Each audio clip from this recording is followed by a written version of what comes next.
Bonjour à tous et bienvenue dans cette édition de rentrée d'Euroquestions, la série court de webinaires de l'Institut Jacques Delors. Aujourd'hui, nous avons le plaisir d'accueillir Sylvie Matelli, directrice de l'Institut Jacques Delors et experte des questions de géoéconomique. Les sanctions de l'Union européenne peuvent viser des gouvernements de pays tiers, des entités et des particuliers. L'Union européenne peut déposer des mesures de restrictives afin de mettre en œuvre des résolutions des Nations unies, de renforcer des sanctions de l'ONU ou de sa propre initiative, comme l'explique le site du Conseil de l'UE. Alors que l'Union européenne n'est pas dotée d'une politique étrangère commune, elle dispose en revanche d'un mécanisme commun de sanctions. Mais quelle en est la raison? Comment fonctionne-t-il? Les sanctions sont-elles vraiment efficaces? Et pourquoi celles imposées à la Russie depuis 2014 et 2022 n'ont-elles pas permis de changer le cap de la politique de Vladimir Poutine? Je vous rappelle que vous pouvez utiliser l'outil questions-réponses en bas de votre écran. Sylvie, sans plus attendre, je te laisse la parole. Merci beaucoup Lara. Donc effectivement, nous allons aujourd'hui parler des sanctions et je crois que c'est important de revenir à la base de ces sanctions. Alors je vous renverrai à la fin de ce webinaire, n'y allez pas tout de suite, restez avec nous sur cette Euroquestion. Je vous renverrai à une infographie qui a été publiée sur ce sujet et qui est beaucoup plus détaillée que ne le sera cette Euroquestion sur la question des sanctions, de ce que sont les sanctions, de ce qu'elles représentent, de pourquoi elles sont efficaces ou pas. Mais je vais essayer de résumer cette infographie et cette question des sanctions dans les 15 minutes qui me sont imparties avant de pouvoir peut-être répondre à vos questions. Alors, les sanctions internationales, ce sont des mesures coercitives qui sont imposées par un ou plusieurs pays ou par une organisation régionale ou internationale. Et comme le disait Lara Martelly, c'est le cas de l'Union européenne qui dispose d'un régime de sanctions communes dans le but de préserver la paix, de maintenir la paix, d'éviter la guerre, mais aussi de préserver la sécurité ou pour punir des comportements qui sont jugés illégitimes sur la scène internationale. On parlait à l'instant des sanctions à l'encontre de la Russie. Elles ont été imposées parce que en attaquant l'Ukraine, la Russie s'est mise hors du droit international, a violé le droit international en ne respectant pas les frontières de ce pays indépendant et reconnu et membre des Nations Unies. Donc ces sanctions, elles peuvent être de toute nature, elles peuvent être économiques. D'ailleurs, on parle aujourd'hui de sanctions internationales, ce qui permet de résumer des sanctions qui se sont de plus en plus développées et de plus en plus diversifiées. Là où on parlait quelques années plus tôt, plutôt de sanctions économiques. Donc ces sanctions, elles peuvent être au-delà d'économiques, financières ou commerciales. Elles peuvent être aussi diplomatiques, c'est-à-dire c'est le rappel d'un ambassadeur ou le renvoi d'un ambassadeur. Elles peuvent être militaires, des embargos sur les armes. Je rappelle d'ailleurs que l'Union européenne impose depuis 1988 et les événements de la place Tiananmen un embargo sur les armes à destination de la Chine. En termes clairs, nous interdisons aux industriels européens d'exporter des armes vers la Chine. Et puis, elles peuvent être symboliques. Les sanctions symboliques, c'est les interdictions de voyage, c'est les interdictions de territoire, par exemple. Enfin, les sanctions internationales peuvent être générales. C'était la pratique habituelle. On sanctionnait un pays en général. On interdisait, on mettait un embargo un produit à destination de ce pays-là ou en provenance de ce pays-là, elles sont de plus en plus souvent ciblées. Alors ciblées sur un secteur d'activité ou ciblées sur des individus pour en éviter les dommages collatéraux, c'est-à-dire pour éviter qu'elles ne pèsent trop sur la population, que la population ne subisse des sanctions qui en fait se destinent plutôt aux décideurs qui ont pris des mauvaises décisions. Alors si on regarde pourquoi les sanctions sont imposées, on s'aperçoit que le plus souvent, elles sont imposées aujourd'hui pour défendre les droits de l'homme. C'est particulièrement intéressant de le noter parce que cette question de la défense des droits de l'homme, c'est quelque chose qui est assez récent en réalité et qui monte de plus en plus dans la hiérarchie des sanctions. On sanctionne de plus en plus, non pas tant pour éviter la guerre que pour défendre les droits de l'homme ou pour défendre la démocratie. Là où précédemment, on imposait des sanctions. Quand je dis précédemment, c'est avant les années 2000, on imposait des sanctions pour pousser à un changement politique, terminer ou empêcher une guerre, lutter contre le terrorisme et déstabiliser un régime éventuel. Donc, diapo suivante. Alors, pour préciser un petit peu ces motifs, La sanction, en fait, c'est une sorte d'alternative à la guerre. C'est-à-dire, on voit, et on le voit très bien sur ce graphique qui représente le nombre de régimes de sanctions imposés par l'Union européenne depuis 20 ans. Donc, on voit une augmentation très nette des sanctions. Alors, en 2022, 2023, 2024, c'est clairement l'effet guerre en Ukraine et c'est clairement les sanctions imposées à la Russie qui sont parmi les sanctions les plus développées et les plus étendues qu'on ait jamais imposées à un pays aussi grand et aussi important que la Russie. Donc c'est une évidence. Mais malgré tout, on voit que au-delà de la guerre en Ukraine, depuis 20 ans, les sanctions ne cessent de se multiplier et elles se multiplient aussi parce que on est de plus en plus réticent à entrer en conflit, à aller en guerre. Les récentes polémiques autour de la possibilité d'envoyer des Européens se combattre aux côtés des Ukrainiens illustrent parfaitement ce phénomène. 90, après la fin de la guerre froide, on a vu monter le concept de zéro mort, c'est-à-dire on ne veut plus aller se battre et risquer sa vie sur un théâtre d'opération. Et face à cela, eh bien, les États ont compensé en multipliant les sanctions, en espérant pouvoir éviter de faire la guerre. Donc c'est un phénomène, comme je le disais, constante évolution. En constante évolution aussi, non pas tant parce qu'on veut plus faire la guerre, mais en plus de ne plus vouloir faire la guerre, la mondialisation a démultiplié les interdépendances et que donc pour sanctionner vraiment un pays, pour pénaliser un pays, eh bien, il faut toucher de plus en plus de flux commerciaux, financiers, toucher des personnalités. Et donc on a vu au fil des années, depuis la fin de la Seconde Guerre mondiale, le nombre de, pas le nombre de sanctions, mais la diversité des sanctions aussi le contrôle des flux commerciaux jusqu'à plus récemment le contrôle des flux financiers. Le contrôle des flux financiers s'est particulièrement développé à partir du début des années 2000, quand on a voulu, après les attentats du 11 septembre, quand on a voulu lutter contre le terrorisme. Et bien évidemment, pour lutter contre le terrorisme, on ne va pas sanctionner forcément un pays, on va sanctionner des individus. Et le plus facile pour sanctionner des individus, bien, c'est de bloquer leurs avoirs, de bloquer leurs comptes en banque, de bloquer tous les actifs financiers qu'ils peuvent détenir à l'étranger. Et c'est là que les sanctions financières se sont mises en place. Alors, qui est sanctionné? Peut-être d'abord qui sanctionne. Lara en parlait un tout petit peu au début de la présentation. Dans qui sanctionne, au départ, la sanction, c'est les Nations Unies et elle est multilatérale. Le mécanisme de sanction moderne est apparu véritablement au moment où le multilatéralisme se met en place. Donc, c'est avec les Nations Unies. Et puis, au fil de l'eau, pour d'abord imposer et pour faire respecter les sanctions onusiennes et pour mettre en œuvre les sanctions onusiennes, un certain nombre de régions ou d'entités régionales comme l'Union européenne ou de pays comme les États-Unis ont mis en place leur propre régime de sanctions. Et puis, ces propres régimes de sanctions, en vue de faire respecter les sanctions multilatérales, se sont autonomisés et ces pays ou ces régions se sont mis à adopter leurs propres sanctions, comme on l'a vu pour la Russie. Alors, qui est sanctionné? Donc, vous le voyez, la Russie bat bien évidemment tous les records, et c'est particulièrement vrai depuis 2014. Ça s'est intensifié à partir de 2022 et de la guerre en Ukraine. Ça fait suite à l'invasion de la Crimée en 2014 par les Russes, et puis plus récemment, l'invasion de l'Ukraine. Mais on voit qu'ils sont directement suivis par ce que les Américains appelaient au début des années 2000 les rock states, les États voyous, c'est-à-dire l'Iran, la Syrie, la Corée du Nord. Et enfin, dans la foulée, tous ces pays qui ont connu des troubles politiques récemment ou depuis quelques années, c'est la Biélorussie, bien évidemment, le Venezuela et la Birmanie. Donc ça, ce sont pour les 7 pays les plus sanctionnés. Alors, concernant les sanctions à l'encontre de la Russie, comme je le disais à l'instant, ce sont des sanctions qui n'ont pas été imposées par les Nations Unies par définition, puisque les sanctions aux Nations Unies sont la prérogative du Conseil de sécurité des Nations Unies, Conseil de sécurité qui impose ces sanctions à condition que les membres du Conseil votent. Or, vous n'êtes pas sans savoir qu'au Conseil de sécurité des Nations Unies, les membres permanents ont un droit de veto. Or, la Russie et la Chine sont des membres permanents, ce qui limite la possibilité de pouvoir sanctionner ces deux pays, mais également les autres membres permanents, bien évidemment.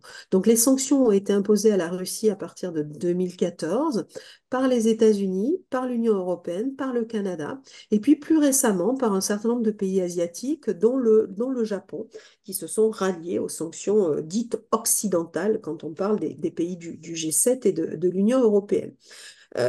Donc en 2014, c'est suite à l'annexion de la Crimée. À partir de 2022, c'est parce que Vladimir Poutine envoie des troupes en Ukraine. Alors, dans un premier temps, il décide de reconnaître l'indépendance des deux territoires sécessionnistes que sont le Donetsk et le Luhansk.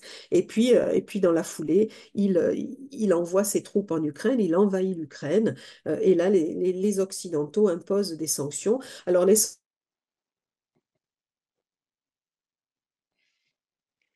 Alors on a perdu Sylvie Matelli, mais je pense sanctions, qu'elle va je veux revenir. bien la diapo suivante. Ah, ça y est. Ouais, Vous m'entendez? oui, Sylvie, on t'a perdu quand tu as fini sur Donetsk et Lugansk et que la Russie avait été sanctionnée suite à Et, l'invasion de et, la guerre en Ukraine. Eh ben, c'est parfait parce que j'avais fini et c'est là que je vous ai cherché et que effectivement vous ne réagissiez pas. Donc les sanctions à l'encontre de la Russie, elles ont été de plusieurs types, elles ont été très nombreuses, je le disais tout à l'heure. C'est probablement la première fois qu'on sanctionne autant un pays et qu'on sanctionne un pays aussi grand et aussi important. La Russie, c'est la 11e, 10e ou 11e puissance économique mondiale, donc c'est pas un petit pays. C'est la première fois qu'on a imposé des sanctions à un pays aussi important dans l'économie mondiale. Donc, on a imposé des sanctions économiques et financières. Vous l'avez vu, hein, le gel des avoirs de la Banque centrale et des principales banques russes, l'exclusion de la plupart des banques russes du système SWIFT, à, à l'exception des banques qui permettent le paiement des flux énergétiques, que ce soit le gaz ou le pétrole. On a également sanctionné les exportations d'un certain nombre de biens à destination de la Russie. Ça rejoint les sanctions technologiques, restrictions sur l'exportation de technologies comme les semi-conducteurs, technologies électroniques, technologies duales aussi. Les technologies duales, ce sont des technologies qui sont a priori utilisées pour des biens commerciaux, des biens civils, des biens du quotidien, mais qui peuvent être également employées pour produire des armements. Donc, comme l'objectif de ces sanctions, c'était d'empêcher la Russie de faire la guerre, bien évidemment, on a appuyé d'abord où ça pouvait fonctionner. Et puis, progressivement, au fil des paquets de sanctions, puisqu'on est aujourd'hui sur le 14e paquet de sanctions depuis février 2022, depuis le début de la guerre, on a amplifié ces sanctions. On est allé vers des sanctions énergétiques, les embargos sur le pétrole, sur une partie du gaz russe dans plusieurs pays. Et on a multiplié les sanctions individuelles, que ce soit les interdictions de voyage, le gel de leurs avoirs à l'étranger. Aujourd'hui, ce sont plus de 1700 personnes qui sont listées dans les sanctions prononcées, imposées par l'Europe ou les États-Unis, dont Vladimir Poutine, Sergei Lavrov et puis toute leur famille et leurs proches, bien évidemment. Alors, dans le cas des sanctions européennes, je le disais tout à l'heure, c'est le 14e paquet de sanctions a été adopté au mois de juin dernier. Ce sont aujourd'hui en Europe 2573 entités ou individus qui sont sanctionnés qui sont concernés par des sanctions financières ou des sanctions plus spécifiques et plus ciblées, comme des interdictions de voyage. Donc la question qui se pose quand on parle des sanctions, c'est la question de l'efficacité des sanctions. Est-ce que les sanctions sont efficaces? Un certain nombre de personnes vous diront, bah non, regardez la Russie, la guerre continue. Et puis en plus, l'économie se porte plutôt bien. Effectivement, les dernières prévisions pour 2024 annoncent une croissance économique de 4% pour la Russie. Alors c'est vrai, c'est toute la limite des sanctions. C'est que les sanctions, la question de l'efficacité est un vrai débat en économie internationale et sur la question des sanctions. Alors déjà, cette efficacité, elle demande de se questionner sur qu'est-ce qu'on souhaitait. Au départ, lorsque les sanctions ont été imposées par les Européens, rappelez-vous, dont certains de nos ministres les plus en vue et les moins prudents, ont expliqué qu'on allait ruiner la Russie. Alors là, c'est très très mal connaître ce que sont les sanctions.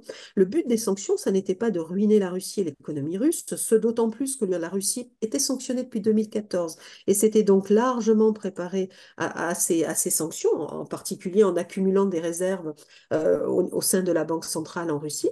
Mais le but, c'était de limiter les capacités de guerre et de conflit de la Russie. Alors ça a d'une certaine manière relativement bien fonctionné puisque la Russie n'a pas atteint, loin s'en faut, ses buts de guerre et qu'elle est aujourd'hui toujours en guerre alors qu'elle pensait que ça irait beaucoup plus vite.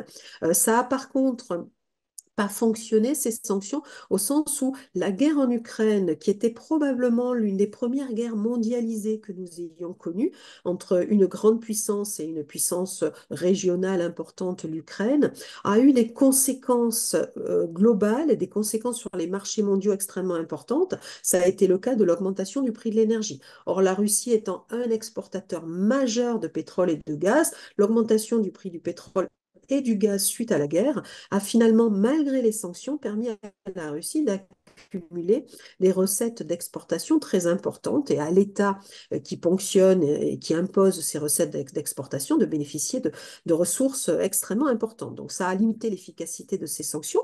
Et puis, deuxième élément avec les sanctions, c'est que les sanctions sont très souvent détournées, d'autant plus détournées que l'on vit dans un monde global, interdépendant, et que la Russie est une grande puissance dans ce monde global. Et donc, par conséquent, on n'a eu aucun mal à trouver des partenaires pour l'aider à contourner les sanctions dans un certain nombre de secteurs, comme le secteur automobile, par exemple, là où c'est un secteur qui a souffert à très court terme des sanctions parce que ça réduisait les importations de composants depuis l'Europe, eh bien, ces flux européens ont été compensés ensuite par des flux chinois. Et on voit aujourd'hui que c'est une industrie qui redémarre très fortement en Russie. Par ailleurs, la Russie est un pays sanctionné, mais un pays en guerre. Et la Russie a investi massivement dans son effort de guerre. 30% aujourd'hui de la dépense publique est destinée aux industries d'armement, à produire des armements. Ça représente à peu près 8% du PIB russe. Donc, bien évidemment, bien quand 8% de votre économie tourne à plein régime parce qu'il faut produire des armes pour tenir l'effort de guerre, eh bien, ça soutient aussi la croissance économique. Pour autant, il s'agirait d'avoir un peu plus d'informations, et là c'est très compliqué pour savoir quelle est la situation des populations sur le territoire russe. Ce qu'on voit se dessiner, c'est quand même des augmentations, des annonces d'augmentation d'impôts extrêmement fortes, ce qui veut dire que les autorités russes ont compensé les effets des sanctions en dépensant énormément, mais se trouvent aujourd'hui obligées d'aller se chercher de nouvelles ressources en augmentant bien évidemment les impôts. Donc l'élément clé à retenir, les sanctions, c'est pas la réponse à toutes les problématiques.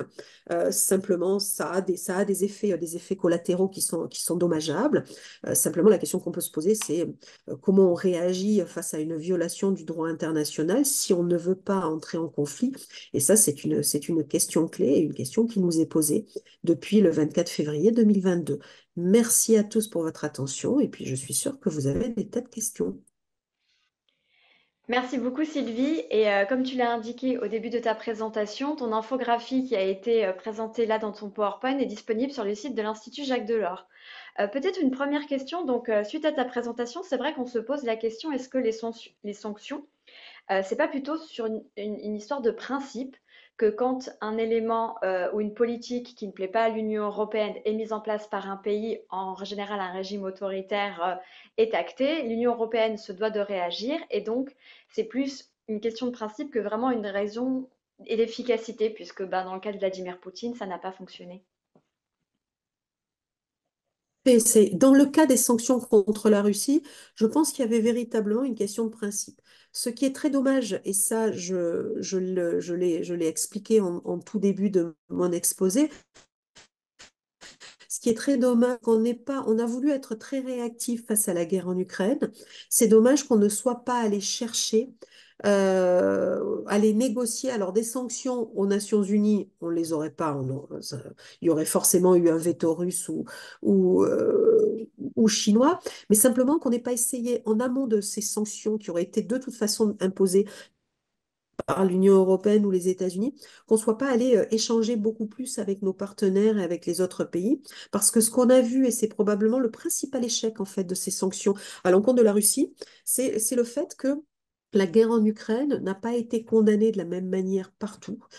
Et si elle n'a pas été condamnée de la même manière partout, ça n'est pas tant parce que les pays se disent oh c'est pas grave d'envahir un autre pays, c'est pas tant qu'ils cautionnaient l'invasion de l'Ukraine par la Russie, c'est simplement qu'ils avaient l'impression que les Occidentaux, qui sont les principaux pays à sanctionner, il y a très peu d'autres pays qui sanctionnent. Dans l'infographie, je cite certaines intégrations régionales comme la CEDEAO, mais la CEDEAO sanctionne ses propres membres quand ils ne respectent pas les règles qu'ils ont accepté de respecter en rejoignant l'intégration régionale. Donc des pays qui sanctionnent d'autres pays, c'est très très rare, c'est une pratique très occidentale et c'est une pratique qui aujourd'hui nous est reprochée comme une certaine forme de domination, d'impérialisme, l'Occident contre le reste du monde, l'Occident qui impose des sanctions quand ça l'arrange, et puis qui n'en impose pas quand ce sont des amis qui sont mis en cause. Donc véritablement, on a amplifié probablement la fracture entre le monde occidental et le reste du monde, et ça c'est très très très dommage, et je pense que c'est le principal effet pervers de ces sanctions contre la Russie. Merci Sylvie. Peut-être une deuxième question, là ça concerne plus nos alliés. Peut-on comparer l'efficacité des sanctions entre l'UE et les États-Unis, ces derniers utilisant l'arme de l'extraterritorialité? Oui, les sanctions européennes ont aussi une dimension extraterritoriale. La différence entre nous et les États-Unis, c'est que les Européens ont moins de velléité d'imposer cette extraterritorialité, là où depuis une vingtaine d'années, c'est devenu une habitude et quasiment systématique pour les États-Unis. Et quand je dis quasiment systématique, ça veut dire que vous avez des administrations comme l'OFAC qui gère les sanctions américaines, qui sont totalement habituées à imposer l'extraterritorialité et à surveiller en fait l'application des sanctions au-delà des frontières des seuls États-Unis. Donc ça, c'est quelque chose d'extrêmement important. Est-ce que ça leur donne une moindre efficacité? J'en suis pas sûre parce que dans le cas des sanctions à l'encontre de la Russie, on a été relativement ferme et déterminé et à peu près aligné sur ce qu'ont pu faire les États-Unis, voire même à certains moments presque force de proposition dans de nouveaux paquets de sanctions. C'était pas tout à fait le cas en 2014. Et en 2014, il y avait eu un constat qui avait été fait par les acteurs économiques européens, comme quoi les Américains avaient choisi et nous avaient poussé à sanctionner dans des domaines où ils avaient très peu d'intérêt économique et où nous, par contre, nous avions beaucoup à perdre. Alors, je modérerai un peu cette vision des choses, alors, parce que ça a été corrigé ensuite, hein, il y a eu cette prise de conscience, et puis parce que toutes les études qui ont été menées depuis 2014 pour voir quel était l'impact des sanctions pour les Européens et pour les entreprises européennes, euh, estime un impact extrêmement faible, autour de 0,4% du PIB européen, donc ça reste relativement minime. En réalité, les sanctions peuvent affecter à un moment donné un secteur d'activité, mais très très peu toute l'économie. Dans le cas du secteur d'activité, les sanctions de 2014, par exemple, ont affecté durablement certains secteurs agricoles parce qu'on a poussé les Russes à contourner ou à dépasser ces sanctions en développant certaines productions nationales. C'est anecdotique, mais l'illustration est intéressante. Les Russes se sont mis, par exemple, à produire leur propre fromage parce qu'on empêchait les exportations de fromage français. Merci Sylvie. Pour continuer sur les sanctions contre la Russie, en quoi le 14e paquet améliore-t-il la lutte contre le contournement des sanctions? Le plafond fixé sur le prix du pétrole ne fonctionne pas vraiment. Pourquoi? Alors, il y a deux questions en fait hein, dans ta question, donc je vais répondre à la première. Effectivement, le 14e paquet de sanctions, il constate tous les contournements et il ne sanctionne pas que la Russie. Il prévoit de sanctionner un certain nombre de pays qui permettent à la Russie de contourner les sanctions. Donc alors je ne sais pas s'il est plus efficace, puisque ça date du mois de juin, il faudra voir comment ça fonctionne, mais effectivement, il y a cet objectif de cette fois-ci s'attaquer aux voies de contournement des sanctions. Alors, le prix plafond ne fonctionne pas parce que justement, il y a contournement et qu'on applique ce plafond au pétrole russe, mais quand on achète du pétrole indien, En fermant les yeux et en se disant en oubliant qu'il vient de la Russie, bah, le plafond ne fonctionne pas. Donc, par définition, un plafond peut lui aussi être contourné. Et toute la difficulté qu'ont eu les Européens, les Américains, tous ces pays qui ont validé, je crois que c'est le G7 hein, qui avait validé le principe du plafond du prix du pétrole en matière de sanctions. Eh bien, ça devait être en juin 2023, si je ne m'abuse. Eh bien, tous ces pays n'ont pas réussi à fédérer tous les autres pays et n'ont pas réussi à maintenir, à élargir ce plafond au-delà du pétrole directement sorti du territoire russe. Merci Sylvie. Une prochaine question concerne la future de la Commission européenne. Donc, la nouvelle chef de la diplomatie, Kaja Kallas, doit être auditionnée par les eurodéputés. Est-ce qu'on peut s'attendre à une multiplication de sanctions de la part de l'Union européenne dans le futur, dans une nouvelle politique diplomatique? Je ne le crois pas. En réalité, je ne sais pas, en fait. C'est une vraie question, je ne sais pas. Moi, j'aurais tendance à penser que non, parce que les Européens aujourd'hui ont pris conscience de la façon dont les sanctions conduisaient à des critiques du reste du monde à notre encontre. Cette question du deux poids, deux mesures. Et le deux poids, deux mesures, sachant que il y a certains pays que nous nous refuserons toujours de sanctionner et donc on sera toujours susceptible d'être accusé du deux poids, deux mesures. Donc j'aurais tendance à penser que on cherchera peut-être d'autres modes d'action que les sanctions, mais encore une fois, on n'ira pas probablement pas plus en conflit et faire la guerre. Donc les sanctions restent quand même un palliatif au conflit. Donc c'est difficile à ce stade de nous prononcer. Par contre, ce qui est certain, c'est que les sanctions de l'Union européenne à l'encontre de la Russie ne sont pas prêtes d'être levées. Il faudra bien évidemment qu'un processus de paix soit engagé et qu'il se révèle efficace pour cesser la guerre. Et d'ailleurs, c'est peut-être la principale critique que l'on puisse faire aux sanctions, c'est qu'on s'est imposé des sanctions, on n'a aucune stratégie, aucune doctrine pour les lever. On les lève quand le problème est résolu, mais là aussi, parfois, sur du deux poids, deux mesures, il suffit de regarder ce qui s'était passé avec la Birmanie, par exemple. Et, et on les lève parfois parce qu'on a des intérêts économiques à les lever et donc pas du tout dans une stratégie plus diplomatique ou plus cohérente en matière de relations internationales. Et au-delà des sanctions, je trouve assez étonnant qu'on ne se soit jamais posé la question des incitations. C'est une pratique qui est assez courante dans les sanctions japonaises, par exemple. Les Japonais, et ils l'avaient pratiqué avec la Birmanie, c'est que les Japonais imposent des sanctions et puis négocient ensuite un certain nombre de mesures pour octroyer des prêts, des investissements et permettre de changer la donne via des incitations. Euh, Merci Sylvie. Peut-être comme dernière question, d'un bilan sur la politique de sanctions de l'Union européenne, est-ce qu'elles n'ont peut-être pas contribué à un déclenchement de la montée en puissance des BRICS? Oui, très clairement. Très clairement, cette politique des sanctions, qui est une politique qui est propre aux pays occidentaux, il faut bien voir que par le passé, et quand je dis par le passé, c'est avant la Première Guerre mondiale, on sanctionnait essentiellement parce qu'on se préparait à la guerre et qu'on voulait affaiblir son ennemi avant la guerre. Et à partir après la Première Guerre mondiale, et c'est le président américain Wilson qui avait proposé cette évolution des sanctions, on sanctionne pour éviter la guerre. Et c'est vrai que un héritage, une tradition qui est restée très occidentale, ce côté donneur de leçons qui est assez mal compris du reste du monde. Et bien évidemment, face au risque de sanctions, je disais tout à l'heure que depuis 2014, la Russie s'était largement préparée. On voit aussi qu'on a un certain nombre de pays ou de groupes de pays, et les BRICS en font partie, qui essayent de devenir plus autonomes par rapport à l'économie des pays les plus riches, et en particulier l'économie américaine, parce que l'extraterritorialité pourrait les menacer. Et de ce point de vue, on observe un début de dédollarisation, on observe la mise en place de mécanismes autonomes au sein d'une monnaie. On parlait des BRICS et de la monnaie tout à l'heure, la monnaie des BRICS, mais aussi des systèmes de paiement qui sont indépendants des États-Unis et qui permettent d'éviter une éventuelle extraterritorialité des sanctions imposées par les Européens ou les Américains. Merci beaucoup Sylvie pour ta présentation et merci à vous d'avoir suivi notre Euroquestion. Le prochain Merci à Euroquestion tous.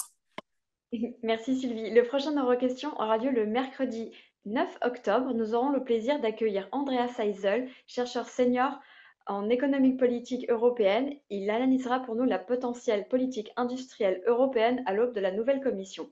Ce webinaire sera en anglais. Merci encore à tous et merci encore à toi Sylvie. Bonne journée à tous, merci beaucoup.